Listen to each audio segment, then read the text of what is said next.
하나님 말씀은 출애굽기 12장의 말씀입니다. 출애굽기 12장 1절로 14절 그리고 29절로 42절을 보겠습니다. 출애굽기 12장 1절로 14절 그리고 29절로 42절입니다. 한 절씩 교독하겠습니다. 여호와께서 애굽 땅에서 모세와 아론에게 일러 말씀하시되 이 달을 너희에게 달의 시작 곧 해의 첫 달이 되게 하고 너희는 이스라엘 온 회중에게 말하 이르되 이 달 열흘에 너희가 각자가 어린 양을 취할지니 각 가족대로 그 식구를 위하여 어린 양을 취하되 그 어린 양에 대하여 식구가 너무 적으면 그 집의 이웃과 함께 사람 수를 따라서 하나를 취하며 각 사람이 먹을 수 있는 분량에 따라서 너희 어린 양을 계산할 것이며 너희 어린 양은 흠없고 1년 된 수컷으로 하되 양이나 염소 중에서 취하고 이달 열 날까지 간직하였다가 해질 때에 이스라엘 회중이 그 양을 잡고 그 피를 양을 먹을 집 좌우 문설주와 인방에 바르고 그 밤에 그 고기를 불에 구워 무교병과 쓴나물과 아울러 먹되 날것으로나 물에 삶아서 먹지 말고 머리와 다리와 내장을 다 불에 구워 먹고 아침까지 남겨두지 말며 아침까지 남은 것은 곧 불사르라. 너희는 그것을 이렇게 먹을지니 허리에 띠를 띠고 발에 신을 신고 손에 지팡이를 잡고 급히 먹으라. 이것이 여호와의 유월절이니라. 내가 그 밤에 애굽 땅에 두루 다니며 사람이나 짐승을 막론하고 애굽 땅에 있는 모든 처음 난 것을 다 치고 애굽의 모든 신을 내가 심판하리라. 나는 여호와라.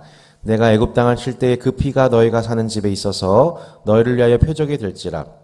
내가 피를 볼 때에 너희를 넘어가리니 재앙이 너희에게 내려 멸하지 아니하리라.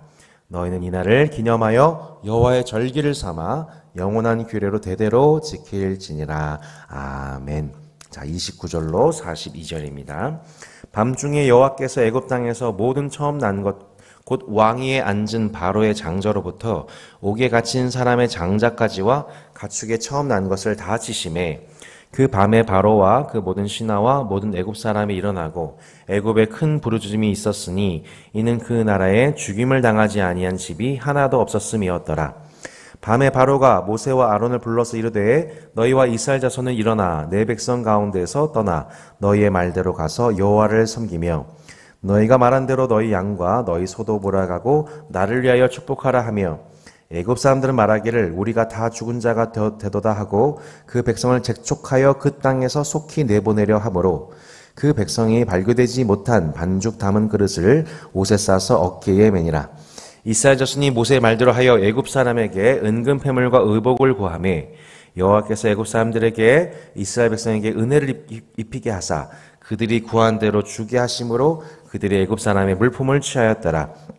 이스라엘 자손이 라암셋을 떠나서 숫곳에 이르니 유아 외에 보행하는 장정이 60만 가량이요 수많은 잡족과 양과 소와 심이 많은 가축이 그들과 함께하였으며 그들이 애굽으로부터 가지고 나온 발교되지 못한 반죽으로 무교병을 구웠으니 이는 그들이 애굽에서 쫓겨남으로 지체할 수 없었으며 아무 양식도 준비하지 못하였음이었더라.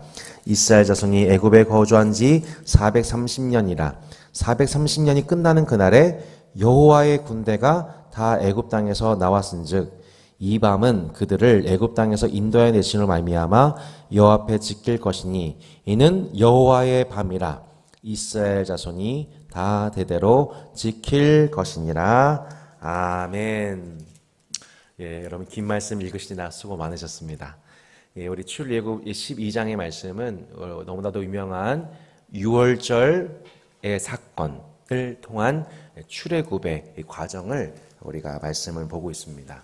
저희가 초반부 이제 우리 출애굽기 1, 2, 3, 4장을 이제 묵상을 하고 이제 바로 좀 넘어갔는데요. 잠깐 생각을 해보면 출애굽기 우리 7장부터 12장의 이렇게 내용을 한마디로 요약하는 그 말씀들이 있습니다.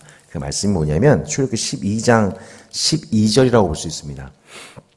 자, 12장 12절에 보면 내가 그 밤에 애굽 땅에 두루 다니며 사람이나 짐승을 막론하고 애굽 땅에 있는 모든 처음 난 것을 다 치고 애굽의 모든 신을 내가 심판하리라. 나는 여호와라. 아멘. 자, 하나님께서 마침내 애굽을 있는 처음 난 것, 애굽에 난 모든 처음 난 것을 다 치시고 애굽에 뭐라 나와 있어요? 모든 신을 내가 심판하리라 라고 말씀합니다. 자, 우리가 출애굽기 레시피 할 때에 이 부분에 대해서 배웠었죠. 자, 우리 하나님의 사람 모세가 바로 앞에 서서 하나님 말씀을 대언할 때에 이제 하나님께서 이스라엘 백성들을 내놓으라고 하셨다. 내놔라 라고 하니까 너가 누구길래 그런 말을 하냐 하면서 그것을 저항하기 시작하잖아요. 이스라엘 백성들 내놓지를 않잖아요. 그러니까 그때부터 하나님께서 그 땅 가운데에 하나님의 심판을 시작하시는데 애굽의 강이 물을 떠다가다 이 땅에 쏟으니까 물이 뭐가 됩니까? 물이 피가 되죠. 그런 식으로 이제 그 애굽에서 총 10번에 걸친 하나님의 재앙이 나타나기 시작하는데 그 10번의 재앙이 무슨 과정이라고 제가 설명을 드렸냐면 애굽에 있는 모든 신들을 심판하시는 하나님의 과정이다라고 말씀을 드렸습니다. 그죠? 그러니까 이 뭐 피, 개구리, 독종, 우박 이 모든 그 자연 신들을 하나님께서 제압하셔서 애굽에 있던 모든 백성들이 섬기고 있던 자연 신들이 실상 다 허구이며 헛된 신들이며 오직 그 모든 자연을 주관하시는 여호와 하나님만이 참 신이심을 애굽에 있는 모든 사람들과 또한 그것을 지켜보는 선택받은 백성들 곧 이스라엘들이 하나님이야말로 진짜 하나님이시구나라는 것을 깨닫게 하시는 하나님의 자기 영광을 나타내시는 하나님의 능하신 행동이라고 이것을 말씀드렸습니다. 애굽의 그 모든 신들을 치시는 하나님, 참 하나님. 특별히 하나님께서는 이 10번째 재앙을 통하여서 마침내 하나님만이 이스라엘만이 아니라 애굽까지도 다스리시는 하나님이심을 그 영광을 나타내십니다. 그 말씀해 보시듯 애굽의 모든 신을 내가 심판하리라. 총 10개의 대표적인 신들을 심판하시면서 맨 마지막에는 그 모든 신들의 끝판왕에 해당되는 것이 여러분 뭘까요? 네, 바로 그 애굽의 장자, 특별히 애굽 왕의 아들입니다. 애굽 왕과 애굽의 왕의 그 아들은 그 자체로 신적 존재들입니다.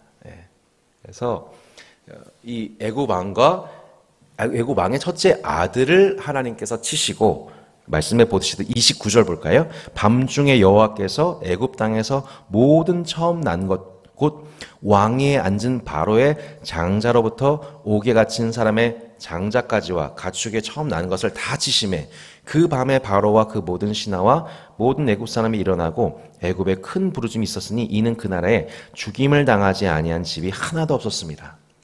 라고 하면서 하나님께서 애굽에 있는 모든 장자들을 치신 사건 통해 마침내 애굽이 대이스라엘 된 지배와 효력을 다 잃어버리게 되고 마침내 이스라엘 백성들이 애굽에서 나오게 된 사건이 출애굽 맨 마지막 10번째 재앙입니다.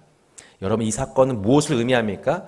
출애굽기 1장에서 이스라엘에서 태어나자마자 태어난 모든 산의 아이들을 죽였던 나일강에 빠뜨려 죽였던 애굽 왕의 악함에 대한 하나님의 정의로운 보응입니다.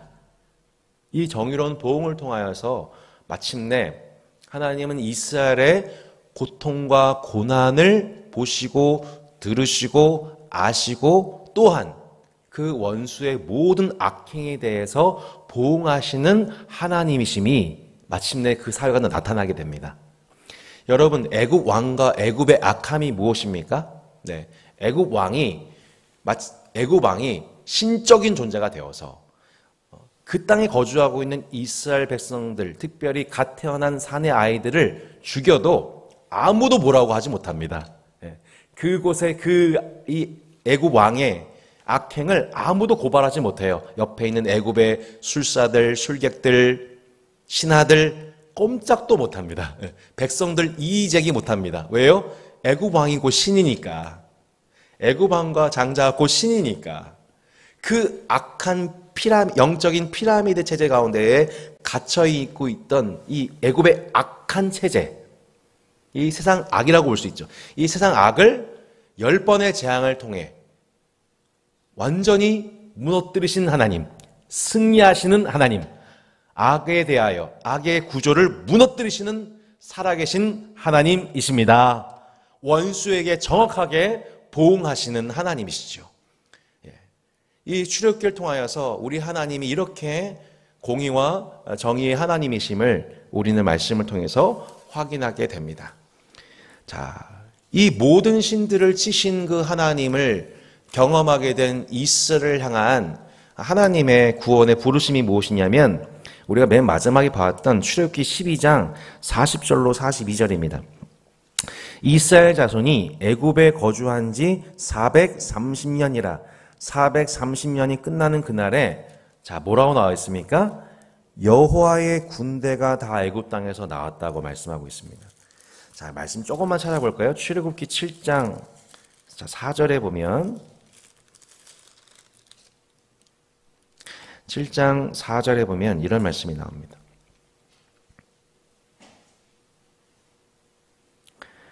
바로가 너희의 말을 듣지 아니할 터인즉 내가 그 내 손을 애굽에 뻗쳐 여러 큰 심판을 내리고 내 군대 내 백성 이스라엘 자손을 그 땅에서 인도하여 낼지라. 아멘. 여러분 이스라엘의 별명이 무엇입니까? 하나님의 군대라고 나와 있습니다. 자, 12장 17절 출애굽기 12장 17절에도 보면 이렇게 나와 있죠. 너희는 무교조를 지키라. 이날에 내가 너희 군대를 애굽 땅에서 인도하여 내었음이니라. 아멘. 자, 이스라엘 백성들 출애굽하는 과정 속에서 이 애굽의 모든 신들과 전쟁하시는 하나님을 경험한 이스라엘 백성들의 정체성이 뭐라는 거예요?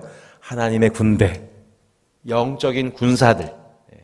세상에 모든 이 신들과 더불어서 전쟁하시는 참 하나님이신 여호와 하나님께 속한 하나님의 군사들로서 하나님의 명령을 수행하여 세상 악과 더불어서 영적으로 맞짱 뜨고 그 악함과 싸우고 승리하여 구원받는 백성들, 그들만 구원받는 것이 아니라 그 영적인 악함 가운데에 갇혀있는 백성들, 특별히 애굽에 있던 잡족들까지도 이 출애굽하는 과정 속에서 이스라엘만 구원받은 것이 아니라 애굽에서 하나님의 영광을 직간접적으로 체험했던 애굽에 있던 잡족들까지도 구원하시는 하나님, 그 하나님의 군대가 됩니다. 나중에 출애굽기 17장을 보게 되면 이스라엘 백성들이 그렇게 하나님의 군대로서 나오자마자 르비딤에서 뭘 경험하게 됩니까? 네, 아말렉 족속과 더불어서 영적으로 또 전쟁합니다. 모세가 산에 올라가서 손을 들고 아론과 홀이 그 손이 내려오지 않도록 함께 받쳐주면 여호수아가 칼날로 아말렉 족속에 이기고 모세의 손이 내려오게 되면 전쟁에서 밀리게 됩니다. 이것은 단순한 군사학적 전쟁이 아니라 죄와 싸우는 영적인 군사로서 이스라엘 백성들은 그렇게 애굽의 체제에서 벗어남과 동시에 하나님의 군대로 부름받음과 동시에 세상의 영적인 죄악과 싸우는 군사로 부름을 받게 된 것입니다. 여러분, 우리의 구원이 무엇입니까? 죄로부터 벗어나서 죄와 싸우는 자가 되었습니다. 할렐루야. 우리는 그렇게 영적인 죄악들에 대하여, 세상의 거짓 신들에 대하여서, 세상의 거짓 악한 구조에 대해서 싸우는 존재로서 부름받은 것이 이스라엘이라고 말씀하고 있는 것입니다. 여러분, 우리가 믿고 있는 이 세상은 마치 본인이 하나님인 것처럼, 본인이 신적 존재인 것처럼, 애굽 왕이 그랬던 것처럼 돈, 명예, 쾌락, 재미, 수많은 많은 것들을 심지어 사람을 신격화하고 그것을 숭배하게 만드는 거짓 신들이 판치는 세상입니다. 그 가운데서 우리 하나님은 하나님 본인이만이 누릴 수 있는 그 영광을 빼앗기지 않게 지금도 일하고 계십니다. 거짓 신들과 전쟁하고 계십니다. 이번 금요 주기도회 때, 지난 금요 주기도회 때 신종철 목사님께서 말씀을 이렇게 증거하셨었잖아요. 그때 이제 4가지 짐승 얘기 이렇게 했었습니다. 다니엘이 보았던 4가지 그 짐승 이야기 이렇게 말씀하시면서 그 큰 4짐승, 세상에 일어난 4가지 왕, 그래서 사자, 곰, 표범, 10뿔 달린 짐승이 실제적으로 하나님의 백성들을 군림하려 하고 있는 현 세대에 대해서, 그것은 옛날 이야기가 아니라 현재 현 세대 가운데서도 그 4짐승이 하나님의 백성들을 공격하고 있다, 미혹하고 있다, 이 설교를 하셨습니다. 근데 그날따라 오랜만에 그 금요 주기도의 자리에 나오시는 한 성도분이 계셨습니다. 집사님이 계셨는데, 이 집사님이 사실은 이번에 수양에 대한 마음이 전혀 없으셨어요. 마음에 1%도 없었대요. 내가 왜 수양을 가야 돼? 난 힘든데. 근데 놀랍게도 그 말씀을 듣는 순간 본인에게 영적인 깨달음이 왔다고 합니다. 아, 내가 지금 내 마음 상태가 이렇게 내 짐승에게 점령당하고 있구나. 세상의 짐승들에게, 세상의 신들에게 내 생각과 마음이 빼앗겨 있었구나라는 것을 그 순간 깨닫게 되고, 그때부터 기도하면서 수양에 대한 마음이 활짝 열리게 되어서 이번에 자녀들과 더불어서 참여하게 되었다는 거예요. 여러분, 지금도 우리는 영적 전쟁 중에 있는 줄로 믿습니다. 하나님의 군사된 우리가 영적으로 승리할 때 이 경험은 나 자신만이 승리하는 것이 아니고, 나 자신만 승리하게 되는 것이 아니고, 나와 관련되어 있는 예상치 못한 사람들을 구원하는 역사에까지 여러분 우리가 참여하고 있는 줄로 믿습니다. 온 가족 수양회를 우리가 진행하면서 이것은 단순히 따스한 교회에 모여있는 사람들만의 일은 아닌 것 같아요. 우리가 영적으로 싸우는, 오늘도 새벽에 나와서 기도하고 온종일 영적으로 싸워나가는 이 과정 속에서 우리 하나님은 우리를 구원하실 뿐만 아니라 원수에게 보응하실 뿐만 아니라 여러분 생각하지 못했던 애굽에 있는 영혼들을 구원하신 것 같이 이번 온가족 수양에 예비치 못한, 예상치 못한 영혼들이 구원받는 역사가 일어나게 될 것을 믿습니다. 바로 그 일을 위해서 우리를 하나님의 군대로 부르신 주님을 찬양합시다. 하나님의 군사로 살아갑시다. 하나님의 말씀으로 무장되어 성령으로 충만받아 세상 죄악과 맞서 싸우는 여러분 하나님의 군대의 사명을 오늘도 감당하시는 오늘 특세, 오늘 새벽 되기를 주 예수 이름으로 축복합니다. 아멘.